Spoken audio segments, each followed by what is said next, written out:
Lifestyle inflation basically is you increasing your lifestyle as your income increases. Your lifestyle increases because you had an increase in income. When instead, your lifestyle should either decrease or stay the same as your income increases. Because guess what? What was so bad about that one car you're driving before you got the increase in income? Think about it. That car got you to point A to point B. I mean, it got you from point A to point B easily. There was no problems. And if there were probably like minor problems. And so now you're increasing in car because you increase in income. So now you literally just took that increase in income and put it into the car. Just hit my mic there. And you're literally throwing your money away.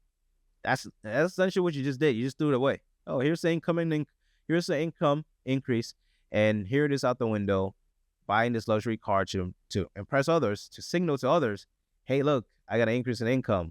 I got this new stuff now. Come on. You know it's true. I know it's true. I've seen it. I've done it. You've seen it. You've done it. You've seen other people that's done it, right? So another thing is a long-term impact when it comes to you buying a luxury item. Now, perfect example is buying a luxury car on a 5-year loan. That 5-year loan, you're paying $700 monthly on it.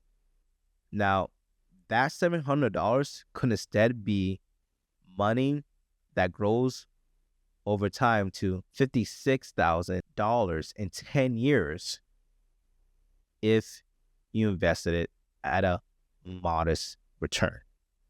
Come on, think about it. That is like 5 years of making a luxury payment of $700 is money out the window. But if you turn around and invested that $700 for 10 years and you got a modest return, you could be looking at $56,000.